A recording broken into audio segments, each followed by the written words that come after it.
This is the Coming Home Podcast with John Allen. And welcome, everybody, to this episode of Coming Home with John Allen. You may be listening to me on my radio program, or you may be watching and or listening on my podcast. Either way, thank you so much for being here. I'm happy to be here. I'm happy to have you here.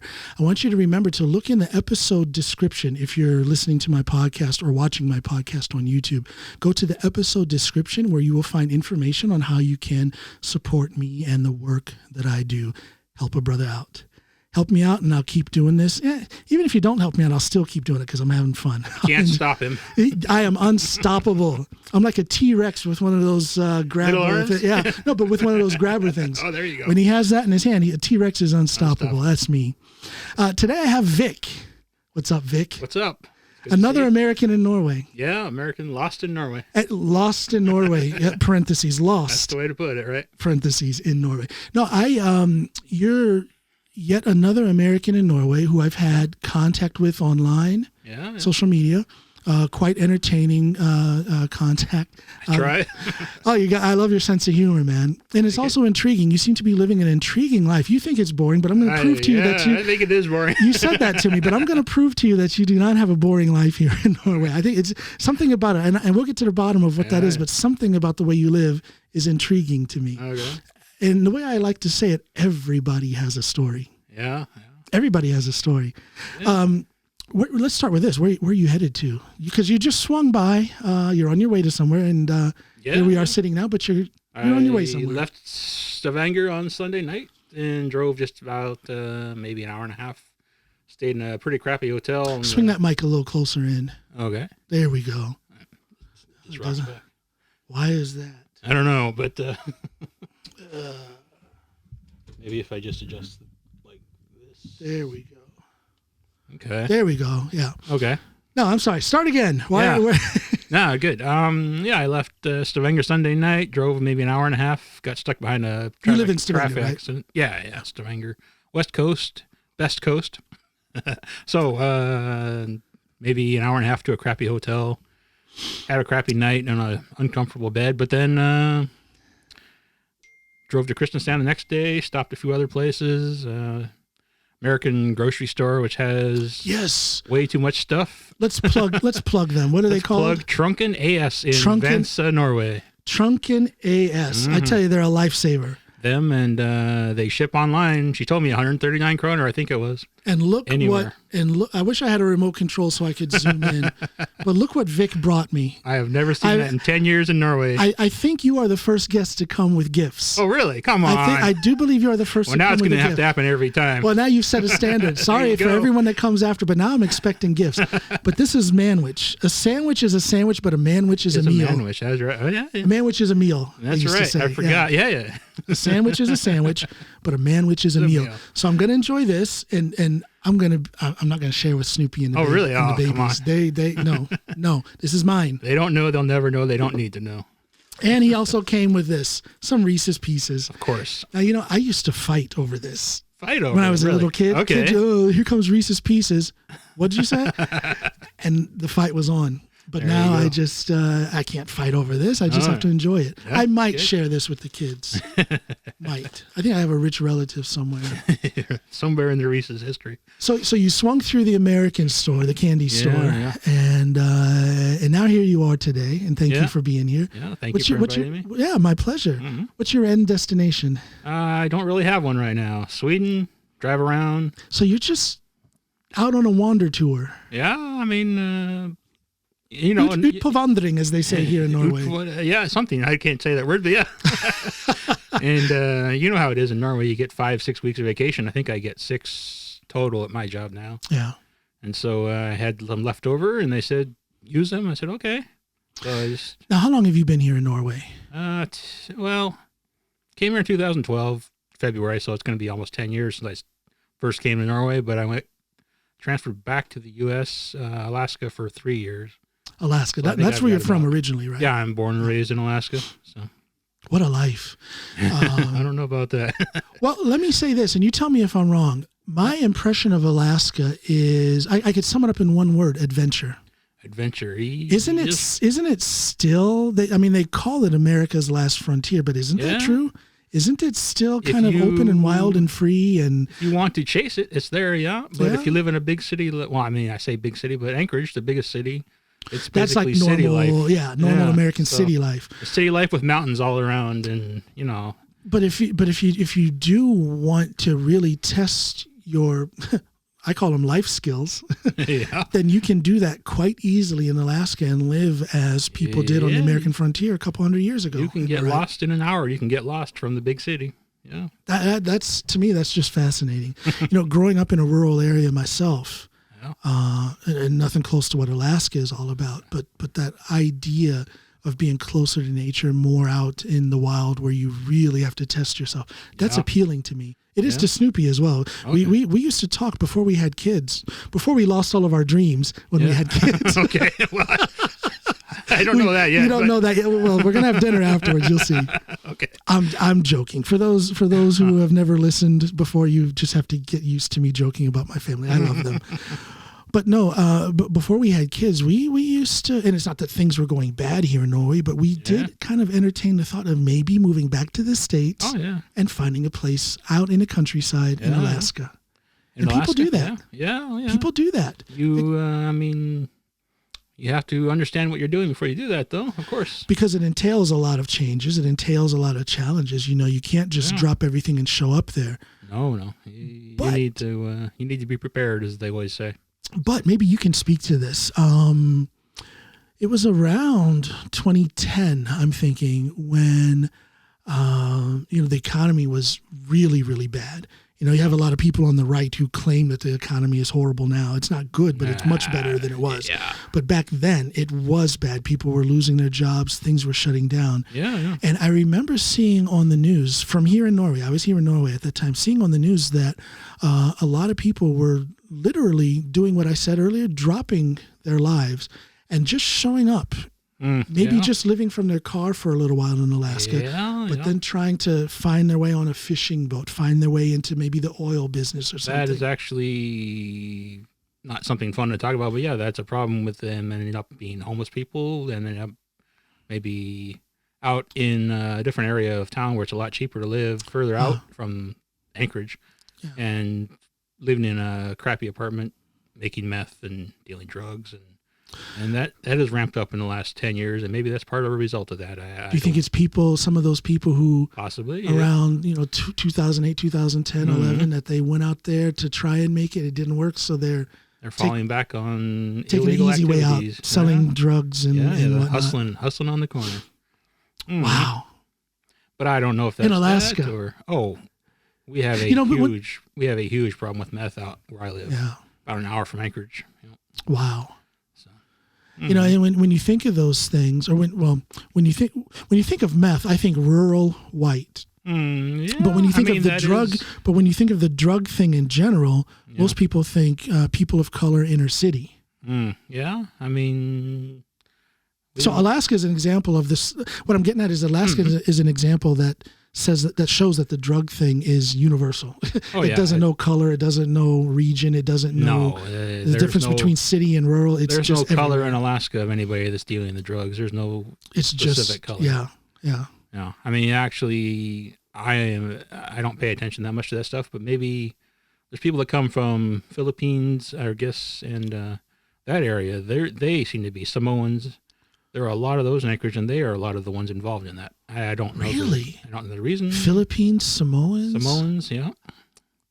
I never would have It sounds racist to say that, but there's a few areas in town called Fairview and Mountain View in Alaska. Well, I don't think that's racist to say it. I mean, if you're just touching on some facts, Yeah. I asked. But it is true, but it is really every color. And well, it is, I actually have a bit in my stand-up routine. I do stand-up, as you all know. I don't think I've ever seen it, so I don't know. No, there's no. Now maybe some people filmed on the sly, but I have not put out any. Well, because everything has always been in the developing stage, and I was actually getting ready to do a 1-hour solo show, and then COVID hit. Oh yeah, of course. Yeah. And then I think I've maybe been on stage twice since COVID started. Okay. But I was on the run up to doing an hour special. Okay. Yeah. What was I going to say? No, yeah, I have a bit in my stand-up routine, talking about the universal aspect of addiction and things like that. And I touch on the fact that my son, being biracial, his mother is white. Yeah. And I made it funny, but the point is that the whole thing with drugs, it kind of came to light that it's not just an inner city black thing. Oh yeah, it came to light right around that time, 2008 or so, when everybody was hurting because of the economy and the opiate crisis, as they call it, came to light. For sure, yeah. I mean, some people took to it to make money. Some people took to it to relieve their problems. So both ways. What's it going to take to fix the drug problem in America? Because it is a problem, and they continue this so-called war on drugs, and nothing changes. Marijuana legalization? I mean, marijuana, do you consider it a drug or not? I don't know. I've never really been much into it myself. Well, the coffee I'm drinking is a drug. Well, there you go. And so is alcohol. Caffeine. Alcohol is maybe worse than marijuana. So why is the line so strange? I don't know. It's very strange, but I think it has to do with politics and it has to do with money. For sure. Now with marijuana, it has to do with taxation. Yeah. For sure. I don't think that anybody changed their moral views about marijuana. I think they just see two things. They see that it's ridiculous to keep fighting it, and they also see the money making opportunities in the form of taxation for the individual states. That's actually probably the worst problem of it now. Is now it's legal, but now there's money to be made. So it's going to get corrupted. Well, it is corrupted. Probably already is. Yeah. I bet if somebody were to do an expose, they would find that the people who have these licenses to manufacture and sell marijuana legally have strong political connections. It's a money-making scheme, and it's been corrupted since day one, and that's sad. It doesn't have to be that way. I've never smoked marijuana, but I can tell you, working in law enforcement, I saw alcohol as a much bigger societal problem than marijuana. Oh yeah. For sure. Yeah. So. I mean, somebody smokes marijuana, they don't go out causing fights or running around stealing. The problems with the marijuana drug trade has always come from the street fighting between the gangs who are selling it and the distributors back in Mexico and all points south who are manufacturing it. That's where the criminal element has been. And how do you fix that? Legalize it. Yeah. Maybe that was part of the progress, part of the reason. I think you and I should get into politics. I don't know. We'll flip a coin to see who's going to be president, who's going to be vice president, and then we start our campaign. I think we'd end up wanting to do something else to ourselves before the end of it. Oh, God. We wouldn't want to be part of this earth anymore. We're getting too involved. Well, I think I'd lose my wife, too, if I were to get involved in that. Oh, man. Let me go back a little bit. What is it that brought you to Norway? Was it work? Yeah, I been working with, I don't know if I should say it or not, but I'm going to say it, oil field company. I'll just say that, actually. And I was working in Alaska since, they hired me in 1998, 96, I think. But then I went away and I came back in 98. So you're experienced in that field of work then? Yeah, it's for the company, I've done quite a few different things. But so I went back to school, though, in 2001 because the state of Alaska offered to pay for my degree, but only if I quit the job. Which, if they're going to pay for my schooling, which is thousands and thousands of dollars in the USA, of course, then I'll go for that. And so I told my boss, I'm going back to school for 4 years, and I came back. They hired me back to the same exact job. Only I got a lot more money that time, of course. But so they did pay you. I was going to say all that education. It made it worth it. Back to the same job and same pay. No. But same job and more money. That's a deal. That's a lot more money. Maybe 1.5 times more money to start. But yeah. Did you get bored though because it's the same work? It was the same work. Yeah, I mean it was not a usual type of job either. It's kind of just an Alaskan thing. Or oil field shift work is you do 2 weeks on and you do 2 weeks off of 12-hour days. How do you like that? Because that sounds like heaven to me. Sometimes I love it. Sometimes I hate it. You never know. You probably hate it when you're working for 2 weeks, but you love it when you're off but I mean, weeks. Even it sounds like heaven to me. Thing. Yeah, summertime maybe it's great, but in wintertime, you get those 2 weeks when it's 40 below outside, you don't leave the house. You stay home for 2 weeks. Yeah. Playing Halo on the Xbox or whatever, So. But you've got that's not the situation you have now. Now you're not 2 weeks on and 2 weeks off, are you? Now it's more of a 9 to 5 type of thing. Well, I wish it was 9 to 5, but yeah, I mean, I've been working very hard lately to make it a normal 9 to 5 job. But last winter, I was 50, 60 hours per week, every week. And in Norway, of course, that's unusual. That's very unusual. That's in Norway. Oil field jobs, that is not that unusual. Right. It's just the American culture maybe has come over to Norway now. Well, it certainly has in the oil business. Exactly. Yeah. Via all the Americans and the expats. Because most of these companies are American companies. So what exactly do you do here in Norway on your job? Yeah, well, you're not always on Facebook putting out beautiful pictures from your living room window. That's not what you do. Well, it's sad how quickly you kind of get bored of that view, though, too. I guess I'm 6 months into it now, and it's like, oh, yeah, there goes another ship. Okay. You got to come up to our place up in Finnmark, man. Oh, yeah? Up on Seiland. Yeah. You never get tired of that view. Okay, yeah. It's a little different. Luckily, luckily you have a sunset. I don't have a sunset. I just have... I'm never up early enough for the sunrise. I get the sunrise from my view. Yeah. I'm never up that early. Well, up there we have the midnight sun. Oh yeah, of course. Which is just beautiful. A lot of people think negatively about that, but I tell you, it's there's something special. There's just something in the air when it's daylight all the time. Of course. I mean, I'm from further north than than here. So I mean, I know the sun. I guess up there it's not midnight sun, but the sun goes down for 3 hours. Right. But other than that, it's. Oh, awesome. It's just... you can stay out doing whatever you want to do. Oh, I love it. And it gives you more energy. You don't feel, or I don't feel tired. Yeah. We would, sometimes we'd get on the boat and we'd be out in the ocean fishing at 6 p.m. and all of a sudden it's 7, 8 in the morning the next day. And it's like, okay, maybe we need to go back in. And for sure, yeah.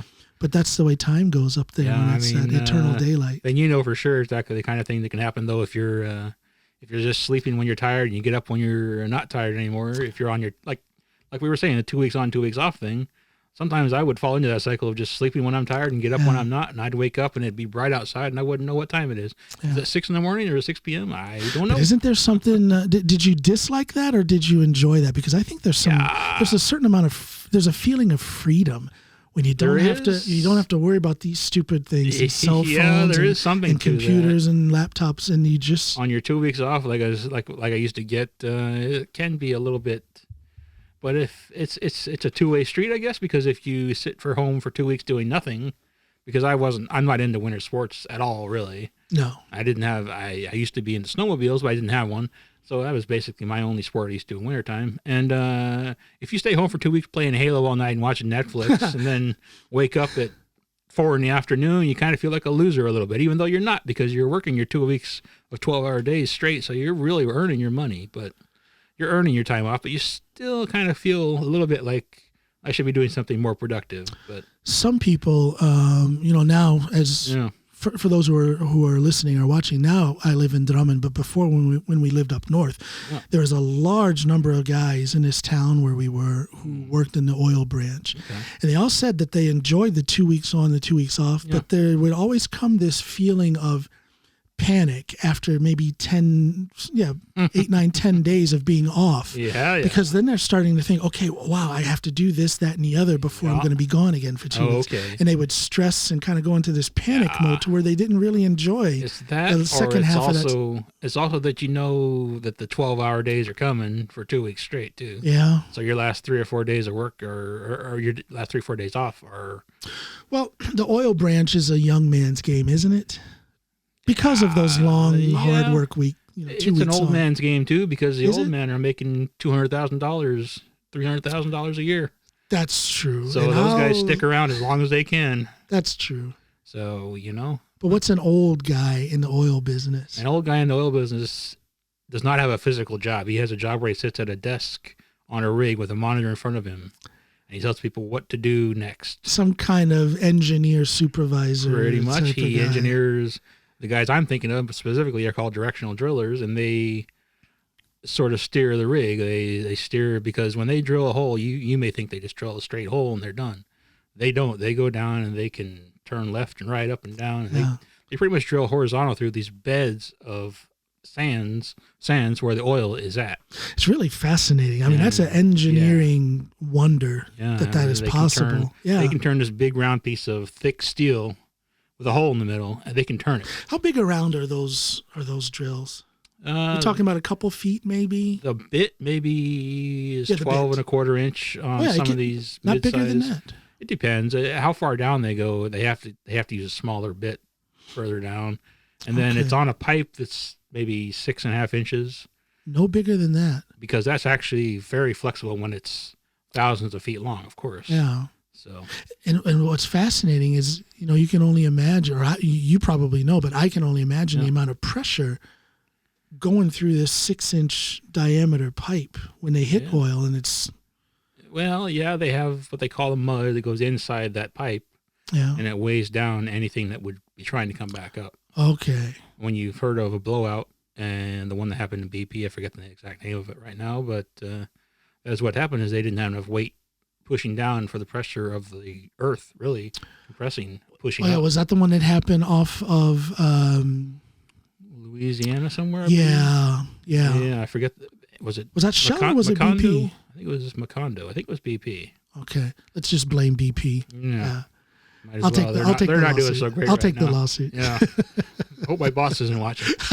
But no, but your job again. I think I interrupted you. You're starting to tell me what you do specifically. But what is? Yeah, I mean, mine is maybe sort of boring, but see, you keep saying that. I'm going to prove you wrong. I can tell you, it is fairly it's fairly uninteresting. But then again, I've been doing it for 20 years, so. I mean, I've been doing it now, this specific job for off and on for the last 20 years and probably 15 years total doing it when I wasn't away or laid off. They laid me off. We talked about the slump. I got laid off from 2009 to 2011, I think it was.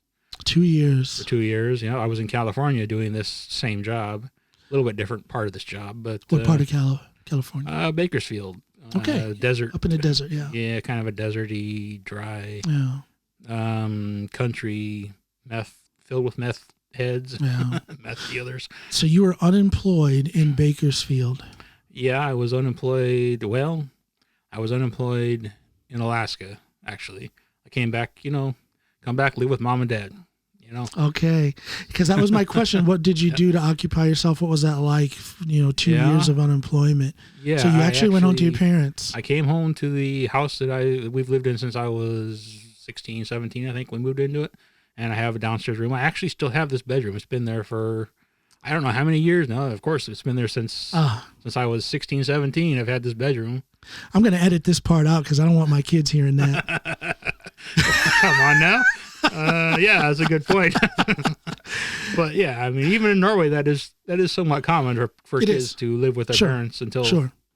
Well, that family and that family relation is important because you never know. And it goes both ways. How do I know that when Snoopy and I retire, that hard times don't come and we might have to shack up with our kids and get some support? But then at the same time, if you get along with your family and you all love each other and you enjoy each other's company, the doors are open. Is there really anything wrong with somebody living at the house with their parents? Not. No, I mean, that's what family is supposed to be. I had an episode released previously, just a few days ago, with Tiffany and our guest Michelle, a therapist from the United States, and we were talking about family relations and about how the holidays come around, and some people look forward to it, but some people get extremely stressed because they're going to have to sit and have Thanksgiving and Christmas dinner with that racist uncle or with that maybe with that family member who molested them or something like that. So family is not always this insular, warm, and secure unit that it's supposed to be. But optimally, we should be able to always come home. You should always have that solid family. That's the name of your podcast, correct? Coming Home with John Allen. Well, and that's good that you point that out because I don't know, everybody, to a certain extent, everybody is a product of their own life experiences, and that includes their childhood. But Snoopy and I have made we made this decision before we even had kids, that our kids are going to have a better childhood which will then lead them to a better adulthood than what she and I have. Yeah. Okay. So that is that's something that she and I focused on from day one as a couple. Mm-hmm. And we're trying to live it. It's the name of my podcast. And I think that I hope people see that represents a huge part of my very existence on this planet. Yeah, for trying to put the word out there about what you can do, not just for yourself, but for your family. And you brought up maybe they have a bad uncle who's done things, and I've never had to worry about that. I had a great family, and that's beautiful. That's something we all enjoy each other's company. They come over here and visit me when they can. I go there every summer. I used to. I tell you, when the family unit is strong and solid, and the communication is good within that family unit, it's the crutch we all need in life. For sure. It's there for our enjoyment. It's there for our comfort, but it's also there to lift us up when we need it. Yeah. Exactly. I don't know what I would have done. Like I said, 2 years. I got transferred to Bakersfield. I worked there for about a year, and they said, "Okay, this economy's gone." Yep, I figured that. You're out of here. I was the last one in. I'm the first one out. Okay. Oof. I didn't have much money. They give you a little severance package of $5,000 US. Doesn't go very far. Thanks. And you get unemployment in the U.S. Yeah, that's not gonna carry my $1,000 apartment that I thought was so fancy and nice because I was making good money. So I went all out and got a nice apartment. I had a new car. I had a new Subaru WRX 2007 Subaru WRX. Great car. Lots of money though.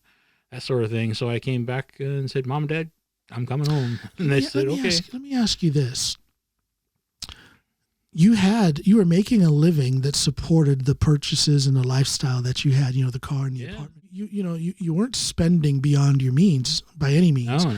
But having experienced those 2 years of unemployment now, I'm going to guess that you probably had to give up some of those things, maybe sell the car, get a different apartment, or at least make some drastic adjustments. Well, I'm thinking now, would you, I don't know, do you live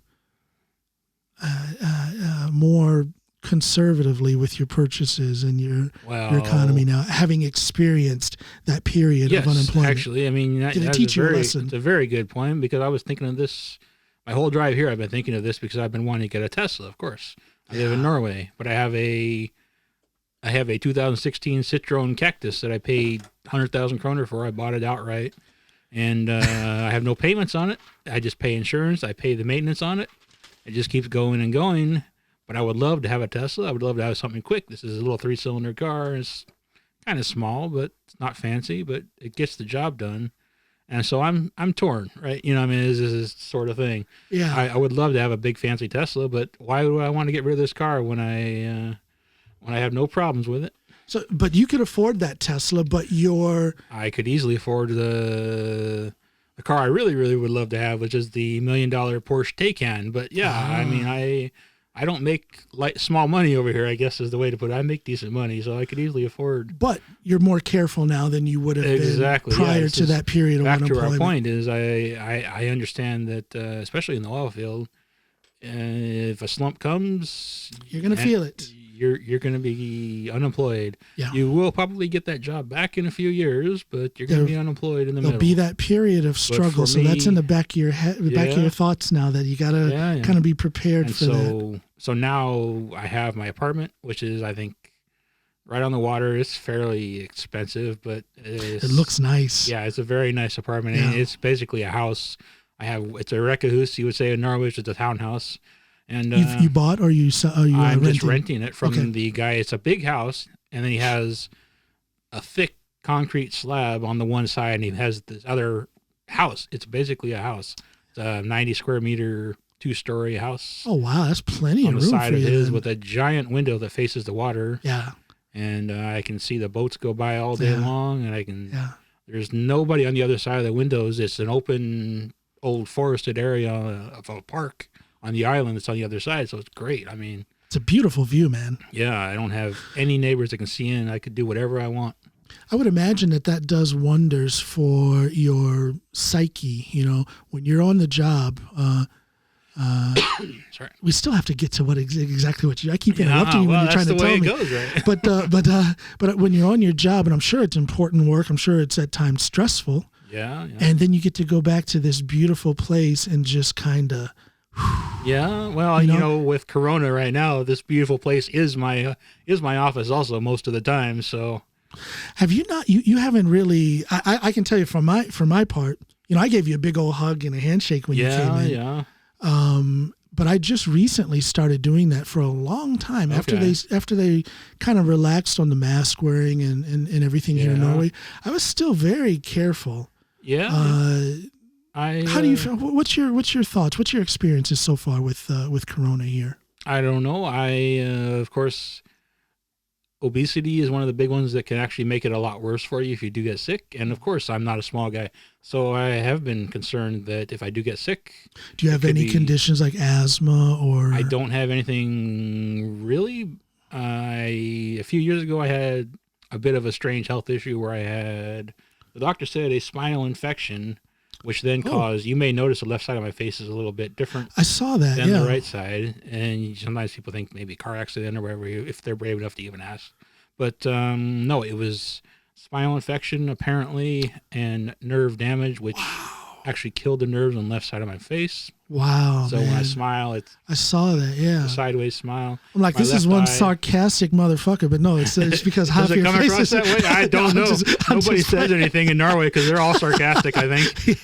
No, but okay, so it gave you nerve damage and that's and paralyzed. It's not reversible, or is it? I think I need to go maybe see a doctor and but I don't even care. I mean, I really don't care about it that much anymore. When it first happened, I was like, oh no, but now... I would imagine it'd be a big shock. All of a sudden, at first I couldn't even close the eye, and this left eyelid does not work at all. See, I can. Yeah, I see that. It does not move at all, but I can close the eye now, and I can. What was that like? Not being able to close your eye when you. They make you keep a patch, an eye gel in there, and you wear a protective eye patch, or you just keep the gel in it, and you can't see out that eye. Wow. But you tape the eyelid shut when you're sleeping. So what you tape it shut when you sleep? Yeah, wow. yeah. So what was the cause of this spinal fluid? Was it a buildup or was it a lack of? I don't know how the spinal infection happened or if it even happened. I'm still a bit lost on that. The doctor said he thought it was a spinal infection, but then he never followed up on it. I never heard him say anything else. Oh, who's this doctor? Let's go after this guy. It's not that he didn't follow up on the condition, but he didn't follow up on what caused it. He did check, and I wasn't infected. My blood was not infected or anything of that sort. So he did understand that there was no infection at the current time. So it was a straightforward infection. It wasn't like a buildup of spinal fluid or we don't really know. I don't think he even knows. I don't think anybody knows. It's called Bell's palsy. If you ever you look it up, it's just Bell's palsy. I'm gonna look that up. That's fascinating. It's a very rare condition. It doesn't happen to many people. I think some celebrities have had it. Even George Clooney, if you ever notice his face, is a little bit like that. That's where I heard of it. Yeah, George Clooney. I can't even think of who else. It's not very common. Didn't Sylvester Stallone? Yeah, maybe Sylvester Stallone. You notice his face is sideways. Yep. There you go. Yep. Sideways. George Clooney and. It's not quite sideways. Hey, I'm in ranks with George Clooney, Sylvester Stallone, and me. The triumvirate. There you go. It's perfect.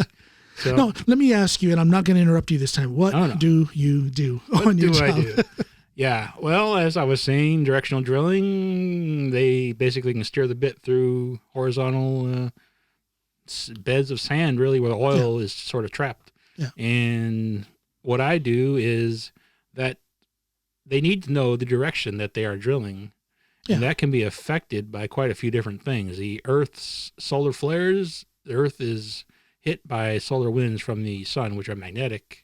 That affects drilling? And the Earth, it affects, because you have a 10,000 long or more, 16,000 foot long piece of steel. And that's just sort of a big antenna or sort of a big receiver, however you want to put it. So are we talking about like magnetic pull on the drill bit? Yeah, then? well, or the tools in it's technical. It's a little boring. I already warned you, but basically they have. I think it's fascinating. They have these three sensors. Yeah. They call it the X, Y, and the Z, and they all sit like this in the tool. There's two of them. One can be used for gravity. Can read the gravity. Wow. Just depending on how it is, they can figure that out. And also the same for their azimuth, their direction, because these tools are oriented in the tool one horizontal, one like this. And so that tells them, because they can get the data back up So is that used In real time. Is this these directional azimuths? Yeah. Azimuths? Yeah. Azimuths Is yeah. Azimuths? Yeah. Let's say azmi, plural. You're making a new word. I'll try it. I'll push it to the bosses and see what they say. Hey man, I might get it. Yeah, give it We'll a shot. write you a contract. Thank you. There you go. No, but when they use this X, Y, and Z and these coordinates or whatnot, is it just to read the direction, or can it also adjust that then? Yeah, that's sort of the same. That's sort of the thing is they need to know where they're going because they're heading to specific areas where the company may think that there's oil or they've had oil before, maybe in the 60s, I guess, actually, not 60 years ago. Is that 60 years ago? Yeah, I guess it is 60 years ago now. God, I was born in 72, but yeah, anyway. Born in 72? Born in 72, man. I'm almost 69 model. Okay, year. well, there you go. In the 60s, way back when. Way back when. On a grassy lawn. Yeah, but at the tail end of Woodstock. That's when they first. Yeah. Damn, that is about right. May. Woodstock was in June, wasn't it? And I was born in May, so a little bit before. You're older than Woodstock. I'm older than good God. But you know what? That's not an insult. I like it. Thank you. I'm older than Woodstock. There you go. I'm gonna use that. Sounds good when you say it that way. No, are you the reader of these coordinates or? Yeah, well, in a way. I mean, these come up, and the raw number is known, but then what we do is we correlate the data and we check with previous people. He correlates the data. I correlate the data. I make things up sometimes. Hope my bosses aren't watching, but we it's very, very technical. Actually, we have to go through the data and we can compare previous survey stations. They're every 130 feet apart, and we can compare all these stations to look for trends on the data to tell if these sensors maybe when they were running in a hole with these sensors. Yeah. They bumped it or something, and it possibly it would be nothing. You wouldn't even see it, but it can be enough to make this data off by just a little bit. And if it's off by just a little bit, I can picture if it's off by a millimeter. Yeah. When you're drilling down 5,000-10,000 feet, that 1 millimeter. If you're 20,000 feet out, that's a long distance from where you are. Yeah, but you've been bumped off to where you can see, that's not boring to me. That's fascinating. You can be a few thousand feet off. But see, that's fascinating to me. Okay. I love that kind of stuff. You know, when I think of they're drilling for oil, I'm like, yeah, they're drilling for oil. Yeah. But there's so much more to it than before that. Today, you probably thought they just drilled a straight hole. No, I had read, I haven't really talked about this very often, but back around that time, 2008, 2010 and whatnot, we were living up north. Okay. And I had my own business. I had 3 gyms that I owned. Okay. But there was something that was fascinating, that I thought was fascinating, that was happening back home in the States. And that was, people were losing their jobs. I talked to you about how I was reading about people going to Alaska, but a lot of people were also going to the Dakotas, just driving with their car and the few possessions they could fit in there and getting a job in the oil business. Yeah. That's when they were doing all the fracking stuff. Yes. And, and that was when all of a sudden these oil towns, as they call them, were sprouting up all over the Dakotas. And, they had their own internal economy and people were working at McDonald's getting paid $30 an hour and things like that. And it just seemed fascinating to me. And the money was incredible. Yeah. People were making so much money. And I just thought, maybe I should look into that. I didn't need to do it. I didn't have any economic reason for doing it, but it was a sense of adventure.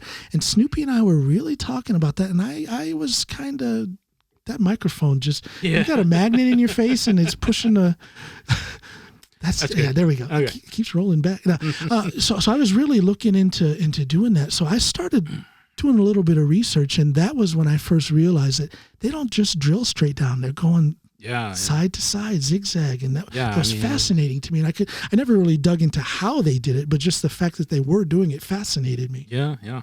I mean, it helps them drill one well and get so much more out of where they're trying to go. Yeah, yeah. Well, it's more effective, I would assume. Definitely, for sure, yeah.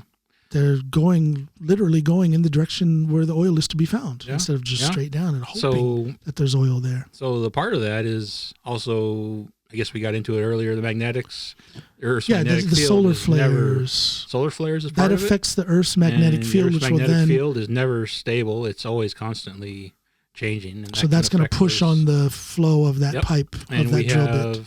We have sensors around the world. We have sensors here in Norway and UK that we use to tell them what those readings are, and we can apply those readings to the actual data on a minute-by-minute basis down and take that calculation out of the error. Take the error of that out. How dare you say this is boring? I think this is fascinating. I love this kind of stuff. This is boring me right now. Is there a blanket here that I can lay down? Do you have all this on a cassette tape? I can just push play and listen to it, and I'll wake you up. I'll wake you up when the food is done. Right on. All right. No, it's such the effects on nature, on the environment and stuff. That's a whole nother conversation. Yeah. But the process, I think, is so fascinating, and there's so much knowledge, there's so much technicality there. Yeah. There's a lot of smart people. Yeah, yeah. Doing this kind. Don't point at me when you say smart people. I just do what I do. What exactly is your position called? What's your title?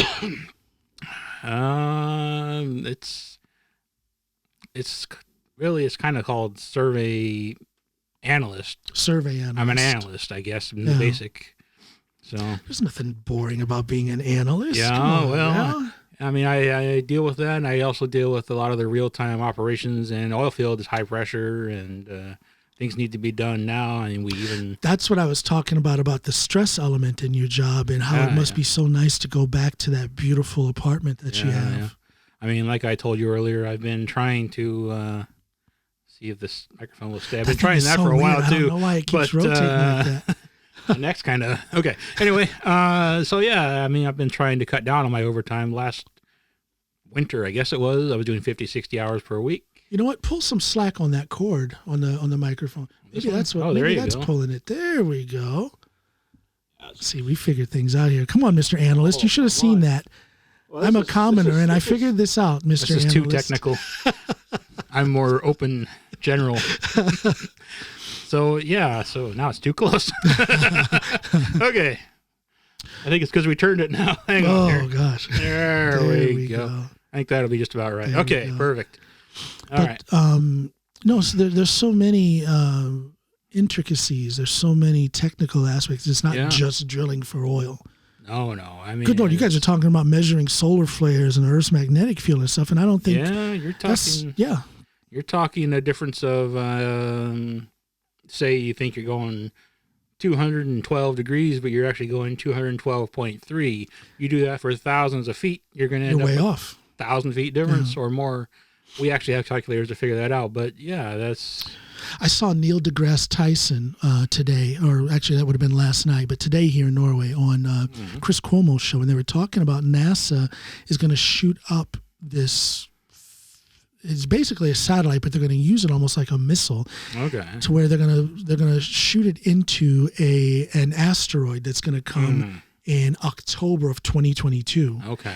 And they're going to hit this asteroid with that thing to test the ability to alter the course of an asteroid in case something were to happen. Yeah. And he went into the mathematical aspects of it, talking about how you can't be just a little bit off. You cannot be 0.000 millimeters off. Yeah. Because when you're talking about that's even hundreds of thousands of miles in outer space, exactly, there's a big difference. So that's even it's fascinating. That's even tighter than anything we ever have to worry about. And it's fascinating that people actually have to consider those kind of calculations in order to do what you guys do with drilling oil. Yeah. Much less this thing with outer space. Those guys are miles ahead of us. That's fascinating. Sorry, we're in Norway. Kilometers ahead of us. Kilometers ahead of us.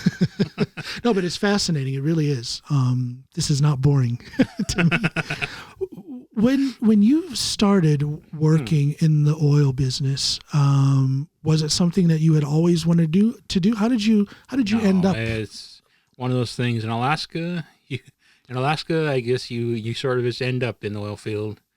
Just yeah, That's the biggest industry there, and that's the money bringer, I guess. yeah. Or the money giver if you're taking it.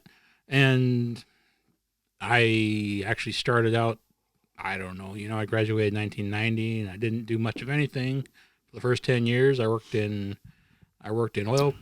I worked in auto parts actually start, and then I just selling auto parts. Yeah. A friend and I, we were both about 21, 22. They actually put us in charge of an entire store, and we ended up being the best store in Anchorage for Really a year or two somehow, just because he and I had an attitude different than most of the stores of what was different? helping the customer find the part that they're looking for. Ah. Because there are computers for finding auto parts and there are books for finding auto parts.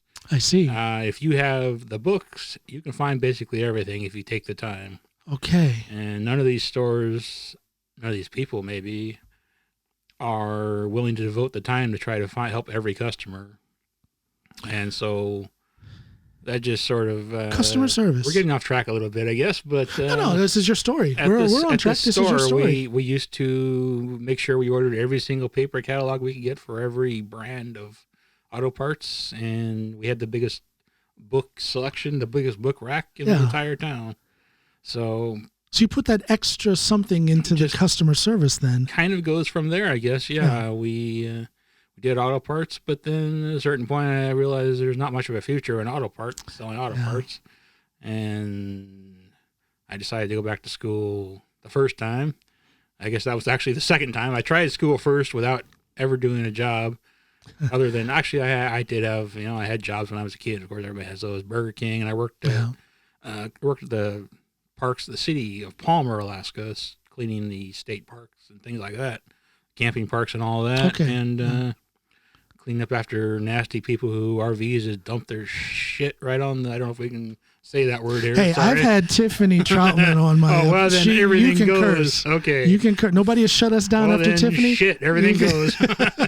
So anyway, I guess you kind of just learn a lot when you're dealing with strange things in Alaska, I guess. So there was no direct path to it, but eventually you landed there because it was it's like again, when we were living up north, most of the men up there worked in the oil branch. That's just what you did up there. Because an opportunity was there, the money was good. That's where you went. Yeah. Interesting. Yeah. My dad was a machinist in Alaska for 45, 50 years, and he knew the guys that got me the first job. My first job was basically going to the North Slope, and the North Slope, what's that? North Slope of Alaska, about 800 miles north of Alaska, or of Anchorage, is Prudhoe Bay. That's where all the main oil field drilling is done. That's, winters is -40, -60 Fahrenheit. Lovely. Doesn't even matter at that point. 60 centigrade, 60 is below Fahrenheit. Yeah, it's all the same. It's all cold as hell. That's all that matters. But so my first job there was literally every half hour, every hour, I go up and I get a sample of this drilling mud that we've talked about before. Yeah. Because it will have come up by then and have the actual samples of the drilling formation. Okay. And so they want to check that. And I retrieved those, and that was $1,000 a week job just to do that. So really, I couldn't pass that up. Wow. Yeah. When you're and back in those days, that was when you were a 25-year-old kid in 1996, 97. That's making long. $1,000 a week. As Samuel L. Jackson would say, that's long money. That's long money. That's the It's hard to pass that up. So absolutely, yeah, absolutely. And then the same company, so I've just been there ever since. It's where the money is. It's where the knowledge is. Do you feel like you're constantly learning new things? There's new methods that they're finding. Yeah. So I would imagine it's a steady influx of new information for you to adapt and analyze and then put it to work. Well, I mean, am I wrong? It's kind of haven't changed that much. There are changes that are attempted, and then we're constantly testing new things, which can cause other problems with the customer. Okay. Because you think about what these rigs are doing. They're drilling $1 million a day, $2 million a day it costs to run these rigs. Yeah. And even that's part of the problem with how the stress comes about is even if I do something wrong, I can cost this rig $3, $4, $5 million because it might take them 2 or 3 days Oh, to has that pull ever everything out of hole. Has that ever and run happened? back in hole. To me, it has not yet happened. Give me some examples of what can go wrong. What can a person do to cause that kind of trouble? Yeah, I and mean, what happens? you might not pick up on a trend in that analysis that we talked about, and you might steer them the wrong direction. You could potentially run into another well because there are thousands of these wells down there, basically everywhere. Yeah. That's part of why the directional drill is, because it might have to go around things too. It's not just down and slant either. It can be down, slant, turn, zigzag, drop, turn, left, right, up, down to get around these other wells. They are opening up these wells, these areas so much. Imagine the guy who just had a rough day and he missed he wrote down 0.01 instead of 0.001. Yeah, and then all of a sudden, $10 million correction has to be implemented. Yeah. Imagine being that guy. They have to pull out of the hole. They have to then run cement down and make this new hole filled with cement so that it's not open and dangerous. And imagine being that can guy. Be a 5, 6, 7 day job. Just to Good do that. Lord. Then they have to re-drill off a different direction, and they have to try to get back to where they're trying to go. You ever see anybody get fired because of a mistake like that? Yeah, yes, actually, yeah. Yeah. The guy that I replaced when I got transferred back to Alaska in 2018, or no, 2015, 16. God, I don't even know anymore. But yeah, he got fired for doing almost the exact same thing. Oh man! He punched in a number wrong in the computer, and then it ended up being somewhere completely different.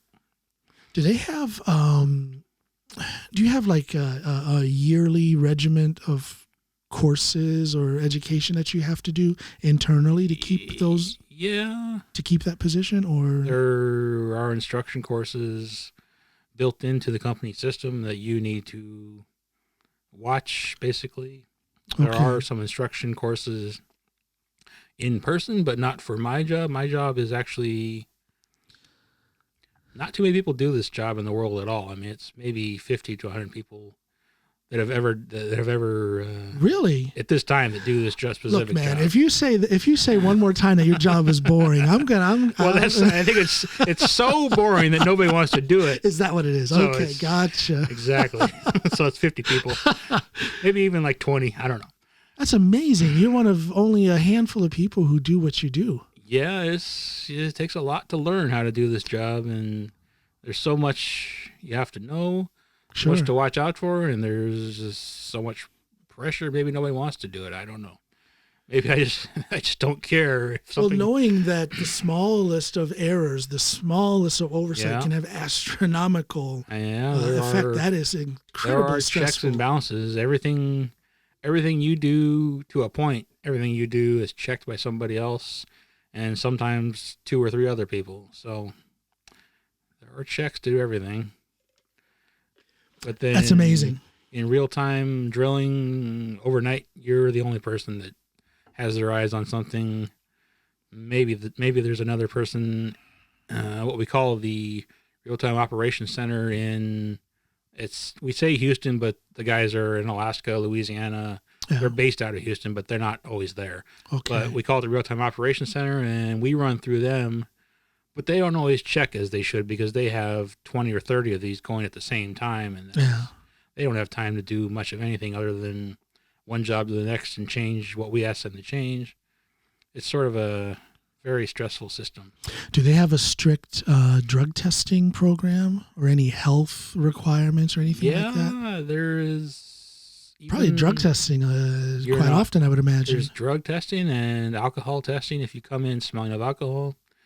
And especially the guys that go to their rigs, of course. Sure. They do not allow. Well, they're putting their lives and others' lives in their hands. Yeah, anything. Yeah. That even by that margin, even I am. I work on shore, but I can also cause an error that can be a danger to the rig. So we're all drug tested. They legalized marijuana in Alaska, of course, but our company still required drug testing. And even when you're going your 2 weeks off, you would think, okay, so maybe I could smoke something now. I didn't, but you think maybe you could if you were into that. But if you take your job seriously enough, you'll just stay away, right? Yeah, I mean, you need to because if they test you it'll still be in your system 2 weeks later if you do marijuana. So yeah, even though it's legal, it's not legal at the office. So. Well, this conversation has given me a whole new respect for the people that work in the, and all environmental things aside. I'm just talking about the people who actually do the work. It's not, you can't be a jughead and do this job. It sounds like there's a lot of technical, you got to have the smarts. Yeah, I mean, it depends. We have those guys too, but they're usually, they do the simple jobs. I guess they're the ones that do what I used to do: run up every half hour to an hour and grab a vial of mud and bring it back to the geologist to look at. The guy that makes the $300,000 a year, the old guy we were talking about earlier. Yeah, that guy. That's the guy. The guy sitting with. He sits in the office with me in a little. If you don't know what an ATCO unit is, or sort of a small construction, just a temporary building. Yeah. They put those on the rigs, and you sit in those. He sits there, makes $300,000 a year. I run up and down the stairs, bring him his mud, and I make $24,000 a year, whatever it was when I was young. Can you say anything about the cooperation between the oil business and, because I would imagine there's a lot of opportunities for some scientific knowledge to be gathered, whether it's from environmentalists, whether it's from a geologist, maybe from the government, just about what's going on down there under the Earth's crust. Yeah, I mean, I don't think I don't think we have anything new to learn nowadays. No, I think you don't think so? They've been drilling for well over 100, maybe 140 years or more than now. But I don't think there's too much to learn. Mm-hmm. They don't go deep enough to really do much past the upper crust that we're already in. So not much else to learn. No, to drill anything further, it's almost impossible. The temperature gets too high even to go too far before you start having so many issues. So. Your job is far from boring. Shame on you telling me it was boring. Well, I still making me feel like I wasn't going to have much to talk with you about. And here we go. You go. Yeah. Well. So you're just out on vacation. You're just traveling this little land called Norway. Yeah. That's it's been a long time since I have to go back to the middle 90s when I was finished with my active duty U.S. Marine Corps, and I took a job as a truck driver to kind of get my head together and figure out what I was going to do with my life. Yeah. And that's when I fell in love. Well, actually, I was already in love with traveling, a road trip, but I really fell in love with it as a truck driver, just being out in the countryside, just me, just driving. Yeah, I've never done that as a vacation, so to speak, like what you're doing now, but that whole thing about being on the road, about being on the road by myself, that appeals to me. Okay, yeah. You don't feel. A lot of people are kind of like, "Oh, that's weird. I'm gonna take a trip by myself." But really, I mean, why not, right? Snoopy will do that in a heartbeat. She did. Heck, she was traveling all over Europe and the States when she was just a teenager by herself, just for the adventure of it. Yeah. Very cool. So you obviously don't have an issue with that. No, I mean, what option do I have? I'm the only one over here right now. So. What are you going to do? Well, there's these Norwegian ladies. They every once in a while they find us Americans attractive. I'm not sure how interested they'd be in. I haven't tried. Hey, you got that long money I was talking about. That might be attractive. There you go. Yeah, that might be something in. No, but I have found that of course I'm married to Snoopy, who is Norwegian, but I think Norwegian women in general are much less materialistic than American women. Yeah, I think they're much less caring about what salary a man makes. No, for sure. I might get into some trouble. Maybe they're more looking for somebody who can go hike the mountains, and that's certainly not me. There's a different cultural focus. Yeah. There's a different. They're looking for a fit man. That's not me at all. So I don't know if I've tried too much. Well, no, but there is a cultural difference. There's a different cultural focus. Not just the women, but the people in general here in Norway, as opposed to back home. Definitely. The USA is so focused on the rat race, the 9 to 5, work, and you can do that here in Norway and get caught up in that. But what's fascinating and what's different is that if you choose to, take advantage of your free time, you can very easily do that here in Norway, and you have your 5-6 weeks of vacation. Yeah, for sure. It's a good life. Yeah, it's you like it here. Life. You like it here. Yeah, I wouldn't mind going home at some point, But I like it here too. At some point, what would that point have to be? What has to happen for you to actually pack up and move back home? I don't have too many reasons. Maybe a job that's fairly similar to what I have now, making the same amount of money would probably be enough. Really? There's things about here and there that I miss. Like I have, I think I'm down to just one right now, but I have some classic cars, and I have a 77 Jeep J10 pickup truck. It's been restored by a guy in Seattle about 10 years ago, and I bought it from him pretty cheap. He hadn't had it running in 10 years or whatever, so I bought it. That's on my list of dream cars, there you go. Actually. Okay. Yeah. In fact, I think I said that to you once. I think you posted something. You may have online. seen it. Yeah, that's true. Of course. I keep forgetting you're on Facebook. You've seen this stuff. So, yeah, I mean, I have that truck, and it's sitting at home. I don't know if I'm going to bring it over here or not. I would like to, but it doesn't make much sense. But, sure it does, man. If you have, well, I don't know. I believe that if one has the means to do these things that bring comfort, one should do it. Yeah. But then the other aspect of that is fuel over here is what, I mean, it's cheaper now than it used to be, but it's still $7-8 a gallon if you work it out. And I think it's just beyond $8 and so many cents now. So I couldn't drive the thing as much as I would like to. And, nowhere to go off-roading if you want to go off-roading, really. That's true. There's a few. I do have some good off-roading friends on my Facebook pages and coworkers. Some of them have the big Arctic trucks, which are famous over here. Yeah. And they would know where to go. That wouldn't be a big deal. But yeah, I mean, it's not easy. It would be a bit of a job to get that vehicle over here. It's not easy. Sure. We brought a Blazer, Chevrolet Blazer, with us when we came here. We sold it since then. The big one or the full size? Oh, okay. Yeah. Or full. Well, you have the Suburban, you have the Tahoe, and all that stuff, and then you have the Blazer. We had the Blazer. It's called the K5. Yeah. What was it? Blazer. I don't know. 1998 Chevrolet Blazer. Okay. Beautiful truck, and we brought that with us. Mm-hmm. But back then, get this. Back then, I because know what you're going to tell me already. Yeah, because Snoopy was a Norwegian citizen repatriating. Right. She could bring a vehicle with her with no fees, so it was basically free to bring it. Yeah. And that's what enabled us to do that. Yeah. I think even if you're here, like I am, a citizen, work permit, that type of thing, if you've had the vehicle 3 or 4 years before you bring it over, I think you're still allowed. You were still allowed to do that. I think they've kind of reeled in now. I think not anymore. Pretty much you always have to pay the enormous fees to get a vehicle in. Now it's that way for sure. Yeah. But we had that Blazer. Drove it for 5 years, 6 years maybe before we sold it. Okay. A little bit of a large vehicle for over here, I guess. Well, we needed it because, again, up north. Okay. Actually, when we first came to Norway, we lived a little ways away from here, out in Hudum. And we were starting to think about selling it, but then when we decided we were going to move up to our place up north, we figured, we're going to need this because of the snow. So we had good use for that vehicle up there, but it just started to get so expensive for repairs. They just didn't have those particular Chevrolet parts. Here. So they would have to either buy it from Sweden, or we would actually have friends who were coming here. We had some friends who have property here in Norway, so they would come every year. So we would actually buy stuff ahead of time and have them bring it. Oh yeah, okay. So it was just too expensive to keep it, so we sold it. And those vehicles you're talking about, those are actually fairly popular over here. They were. And well, yeah. And the thing is we, it was a 6-seater. Okay.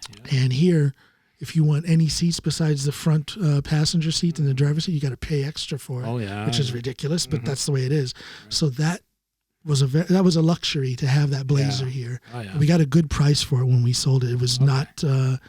It was not hard to sell that thing at all. Okay. Good. So. But I mean, you think you had trouble finding parts for what was a fairly new vehicle at the time? I would have a nightmare trying to get parts. That would be pretty much impossible. Yeah. Although I do have some good friends that would know how to find. Yeah. One friend of mine is the leader of the Rogaland automotive M car club. So there's your connection. Yeah. I would probably just have but them it help still me. would be crazy expensive. Exactly. The money is the other part. Yeah. Even with long money, folks, you got to take that into consideration with a vehicle in Norway. Well, you may not be long money for too much longer either. Long money to short money. It happens. Listen, I want to ask you something as we wind this up. Yep. I want to ask 2 favors from you. The first one, I'm going to say 2 words.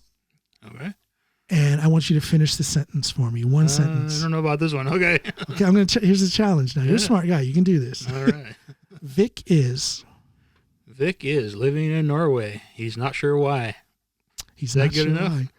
But is that a fact? Are you feeling kind of, I don't know, is it homesickness, or are you a little uncertain about your future here in Norway? Yeah, I mean, family and friends are back home. I have some friends over here, work friends. It's not the same as family, though. It's not the same as those old-time friends from back home, is it? No, yeah. I mean, friends that I know from when I was a kid or whatever, yeah, they're not the same as people over here. But, of course, Norwegian friends, you don't know if they're ever your friends anyway. You never can tell. I'm not being rude. I'm taking our welfare into consideration. This is Snoopy saying she's on her way to get the food. Uh-oh. Okay, well, that's good. Good timing. There you go. No, so I've been here for 20 years. Okay, yeah. And 19 years, actually. It'll be 20 years this coming summer. And I enjoy it. Yeah. It's been fascinating. I've had my share of success. I'm quite comfortable, and my family is extremely happy. Yeah. But it's not home. No. There's always that little thing gnawing at me. Yeah. It's like an invisible hand taking my head and turning it back towards my place back home in Ohio. Right. Yeah. And what I'm afraid of after almost 20 years here is that I'm homesick for something that doesn't exist anymore. 20 years is a long time, and things change. I mean, look at the social and political environment now and how much it's changed just over the last 4 years. I would guess Ohio was probably very deep red too. So if you're not, Ohio's not deep red. It's always been. Okay. I mean, it went red. They call it purple, I guess. Yeah. But it is red, and some parts of Ohio are deep red. Yeah. And judging from some of the social media comments by some former classmates, it's pretty red. Yeah. It's pretty red back in my hometown anyway. My state is 70% or something. Yeah. I'm not gonna say one way or the other what I think of it, but well, I don't know. I'm not. Like I say, I feel like I'm homesick for something that doesn't exist because things have changed, and I haven't been home a lot. But every time I have gone home, I've really noticed the change. Yeah. People think different, and my way of thinking is based on what I was thinking 20 years ago when I was there. Well, I wonder if I've lived there just 2016 to 2018, so 3 years. Yeah. I lived back home again, and I wonder if maybe Alaska's a little more isolated and sort of always been of the mindset they still are. That's a fairly Republican state, but they're also fairly independent, and they don't just vote for one person or the other. They just make up their own mind what they like. I was just going to say, Alaskans seem to, even though they may call themselves a Republican or call themselves a Democrat, they're more free thinking. And it's not dependent on the party. It's dependent on the person and what they do, their history, their track record. That's really the way it should be. You shouldn't be stuck to one party because Isn't this crazy the way things are now? Yes, it is. It's very what's the word? Not understandable, I guess. It's not understandable, and I think it's frightening and very sad that the political environment has so affected the social environment. Yeah. Because now you hate each other because of what political party you support. Yeah. That blows my mind that that's possible. Yeah. How can that be in the United States of America? I don't know. I mean, at least a number of my friends, I would guess, are supporters of Trump and unvaccinated for Corona right now, which is a part of that whole thing, which Trump has led to people not wanting to be vaccinated, which is just insane to me. Yeah, yeah. And they make up these excuses that they don't know the effects of this vaccination or the long-term results of what's going to cause. And basically in the back of their head, it's really they don't want to say it's because Trump Yeah. because they support Trump and they don't believe the virus is necessary or whatever, for whatever reason. I don't even know how this all started, but well, and that says a lot to that way of thinking. Nobody really knows how it started. They just, you never hear an you rarely hear an intelligent argument from someone who is following anything that Trump says. yeah, Basically, it just boils down to that's what they're comfortable with, so that's what they're going with. yeah, And they can't back it up in a discussion or debate. Right. Yeah. Well, to get back to the point, I guess more was some of my friends are hardcore supporters of Trump, but it doesn't draw a line between us. You have to. Yeah, accept. it should be okay. It should be okay to support who you want to support, but somehow there's this hatred element that bleeds out of politics and into society because of politics. Yeah. And it's disgusting. It's sad. Yeah. It's frightening. Yeah. Some people can make that determination that who you support doesn't affect your friendship with the person or how your relationship is, but some people can't. I guess maybe that's partly due to intelligence of the person, or well, I don't. Yeah, I wouldn't say it's intelligence, but it's a. I wonder if this started out of desperation. I think there was a segment of society that was desperate for recognition, that was desperate for a certain amount of security, and then here comes Trump, who appealed to that segment. Yeah. And he didn't have any foundation to his methods. There's very little legitimate politics in all things Trump. Right. It's just words. Yeah. But people found comfort in that. And I think that there's a certain amount of people who follow Trump to this day, but they know that they're wrong. Yeah. But what else are they going to go to? Right. They've firmly planted their feet in this thing that is Trumpism. Yeah. And it's become their identity. And again, that's the scary part. That's this thing where politics has bled into social aspects. Right. And it's starting to control people's lives on a social level instead of just on a political level. And it's frightening. And an economic level, for some places like Alaska, Trump would let energy policies much more lax than maybe what the Democrats are going to allow, and so that explains a lot of the Alaska lean to that direction.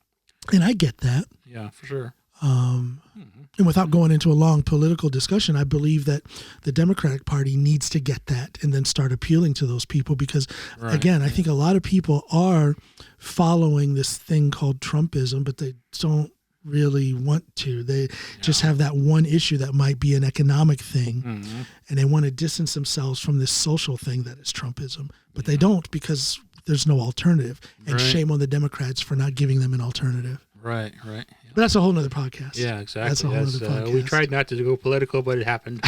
We'll get back out of that now. Well, again, politics bleeding into society. Yeah. No, I don't want to say that. I mean, it's okay to talk about politics. I don't believe in that. You hear people say, don't talk about religion or politics if you want to keep a friendship. I don't believe that. Yeah. I believe if you have a true friendship, you can talk about anything. Yeah.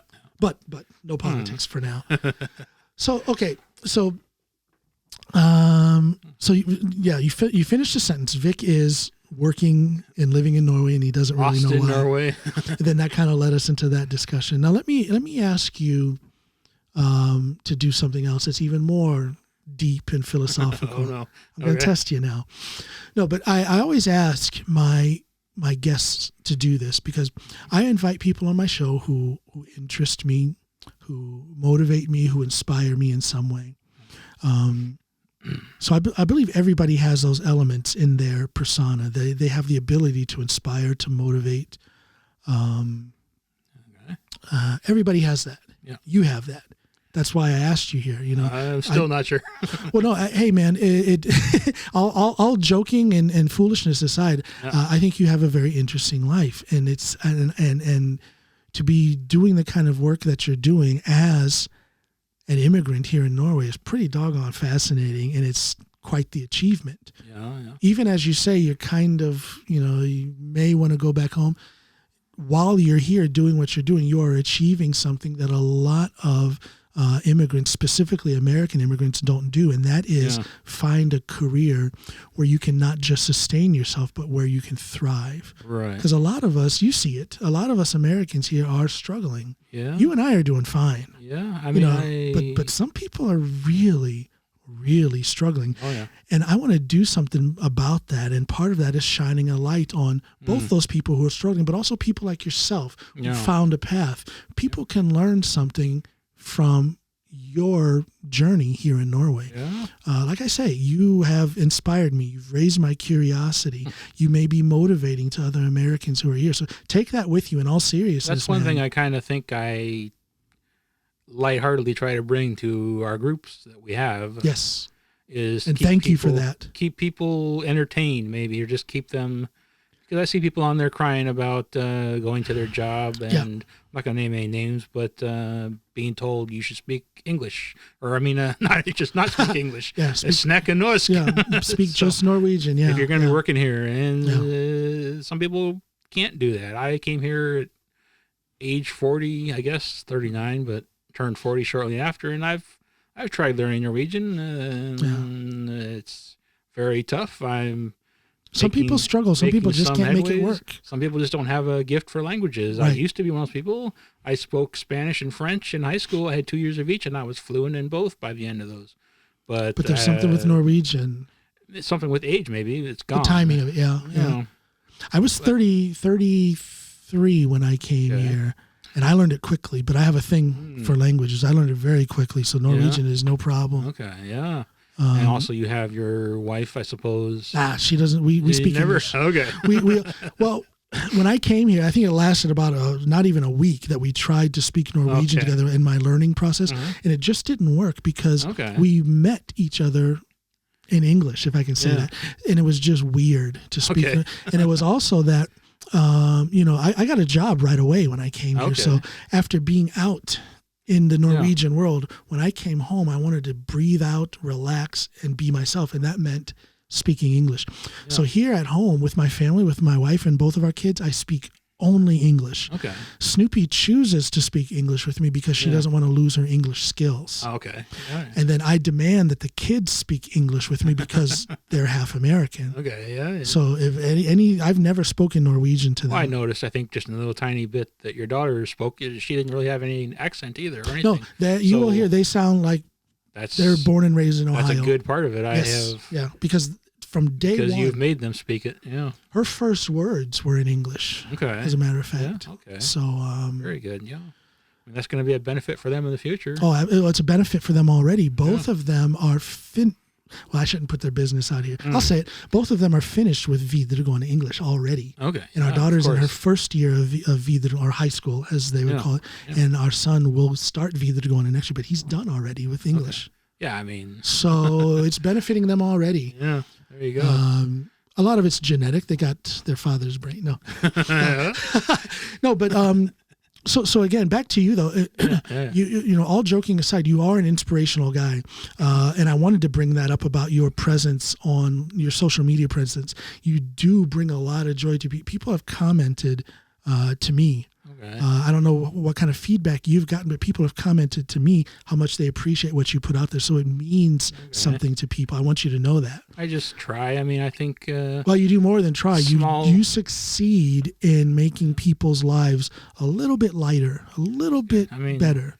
And that's an achievement. We need more of that in the world. It's just something some people maybe don't think they can do it or just don't want to do it. But maybe there's something, I just don't care what people think about what I post. That helps a lot. You need to just put something out there. And Hey, Snoop. Food is here. Here we come. No, but usually I ask people to say something. Is there something they can say on the microphone that will, some words of encouragement or inspiration or motivation that they can say on the microphone that will help my listeners and my viewers make their lives a little bit easier. Now, you already do that in deed, in your presence online for those Americans here in Norway. But is there anything you can say to anybody anywhere who's listening right now that might make their lives a little bit easier? Well, I'm probably going to keep mine in a Norwegian based, I guess, because that's my most recent experience, just myself. I guess coming to Norway, you will be lost for the first, I don't know how many years. It'll be at least a few years. Even speaking the language or not speaking the language, that's not a big deal. It doesn't really matter in the end because you can use online tools or have friends help you. But just keep going, and you will eventually understand the way things work in Norway and really kind of the way things work in life. If you just keep at it, you'll eventually understand things, and life will get a lot easier. I hated my first few years here in Norway, and just persevered. Eventually, you learn everything. I think a lot of it also has to do with intention. If you intend to succeed, I'm not saying that alone is going to make things easier or is going to ensure your success. But if you intend to succeed, if you truly want to fit in here, it will open a few opportunities that you might otherwise be blind to if you have more of a negative outlook about being here. That's another very good point, actually, is don't stress about trying to fit in. You are who you are, and people need to understand Amen. That is so important. Yes. And I am, I want people to get along. I want people to find their way here in Norway, but I am a proponent of staying true to yourself. This whole thing about how you have to become more Norwegian in order to fit in here. Yeah. Maybe if that works for people, but I get told, I got to be myself. I have to be myself. I cannot be something that I'm not. Yeah, you're right. That's the thing is a kind of an example. I was born and raised in the U.S., of course, and my parents worked. My mom was busy with us, and then she went to school and then worked when we were 6 years old.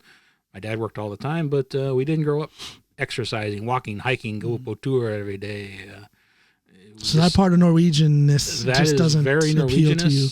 And I don't mind going for walks, but I'm not going to go hiking up Preikestolen 500 meters or above sea level, whatever it is. 5,000 meters. Yeah, I don't even know. I'm not going to go hiking up. Yeah. I'm not going to go hiking up that's just not your 45 bag. degree slope all day, spend 12 hours walking somewhere. See, and that's what I'm talking about is that thing where some people say that you have to do those things if you're going to fit in here in Norway. Yeah, I am or constantly. Like the person who told me I need to accept that people are going to call me Jon Alandres. I'm like, to hell I am. Know what? That's not my name. My name need to show you something. In my contacts list here. Yeah. Who is this guy? Look, it's Jon Alandres. You wrote that. I already knew. Son of a gun. You son of a gun.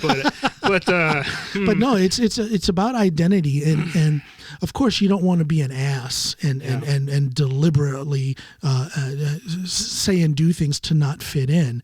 But you certainly should not give up your identity. I think that's a great message to put out there. Be yourself. Maybe draw a line. Determine how much you're willing to accept the change that was probably called from me. Snoopy. No, that was Snoopy. Okay. That was Snoopy. She's okay. But no, listen, man. I want to thank you for coming in. No, thank you. You have graced my studio. You've graced my ears with this conversation, and I think that some things have been said that have been at least entertaining for people who are listening. I hope so. Hopefully uplifting, motivational. Yeah. I hope they see a guy who is making the best of the situation here in Norway. During the holiday season, I know firsthand that there are Americans here who suffer a little bit because they're away from friends and family. Mm-hmm. But there is a network here. There is a network of Americans here. Yeah. I also want people to go to my website, www.johnalanpod.com. That's JOHNALANPOD.com. Go there and take a look at some links that I'm putting up. There are some people who are also in need and they could use your support. So I want you all to go there to my website and find that, and then do as you please. If the Spirit moves you to help some of these people out and you're able to do it, then do that. Just be aware that there are some people who are struggling out there, and we're trying to do what we can to help those people. But Vic, you do have a story. It's not boring. Your job's not boring. Your life's not boring. Well, thanks, and again, thank you. From the bottom of my heart, thank you for stopping in like this on your travels, your solo travels here. No and you swung through, and Yeah. Good. But should we go in and get some food before Snoopy starts yelling at us? Yeah, before you start hearing I got like 4 texts from her. Where are you guys? Are you coming? Okay, this has been Coming Home with John Allen. Thanks, everybody. Bye now. Bye-bye.